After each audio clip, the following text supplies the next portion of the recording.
দিয়ে ব্যস্ত ছিলাম বলে ভিডিও করতে পারিনি। আর এই যে পালেরাও রয়েছে এখানে, উপোস করে না ভাত খেয়ে নিয়েছে অঞ্জলি দেবে। আর আমি গন্ডি কাটবো, তো রেডি হয়ে একেবারে চলে এসেছি। আর মাকে ডালা ভিডিও দেওয়া হয়ে গেছে, তো গন্ডি কাটার জন্য দাঁড়িয়ে রয়েছে। এই যে এরা সব আমাদের পাড়ার লোক, সব গন্ডি কাটবে। তো অনেক কেউ গন্ডি কাটবে, তোমার মানুষ ছিল মেয়ের জন্য, তো এই বছর দিয়ে দিচ্ছে। আর তারও মাকে দেখাচ্ছে।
পুকুরে স্নান করেছি, তো তোমাদের সমস্ত ভিডিও দেখাতে পারি। মেয়ে কোথায় গিয়ে বসেছিল জানি না, মানে মন্দিরের আর কি সাইডে ওখানে প্যান্ডেল হয়েছে, তো ওকে দেখতে পাইনি। আর আমি স্নান করার ভিডিও তোমাদের দেখাতেও পারিনি। তো যাই হোক, মায়ের দয়ায় সমস্ত কিছু ভালোভাবে মিটেছে।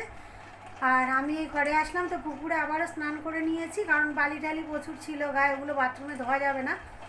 তো আবার বাড়িতে এসে এই এখন আবার সাবান শ্যাম্পু দিয়ে স্নান করে উঠলাম। এবারে আজকের প্রসাদ মানে ওই মায়ের পান্তা ভোগ, ওটাই। তো এখন একটুখানি এবার খাওয়া দাওয়া করবো। তো পরপর দুটো উপরি আছে, বুঝতেই পারছো। তো মায়ের আশীর্বাদে, বাবা ভোলানাথের আশীর্বাদে আমার কোনো কষ্ট হয়নি, আমি একদম ঠিকঠাক আছি এখনও। যাই হোক, এবার দুটো পান্তা ভাত খেয়ে উপোসটা ভঙ্গ করি, ওটাই মায়ের প্রসাদ। তো পুরোহিত মশাই বলে দিল যে গিয়েই স্নান টান করে আর মায়ের ওই প্রসাদ পান্তা খেতে। তো চলো আবার পরে আসছি, ঠিক আছে। এই দেখতে পাচ্ছ শ্যাম্পু ট্যাম্পু দিয়ে এই সবে ঘরে আসলাম স্নান করে।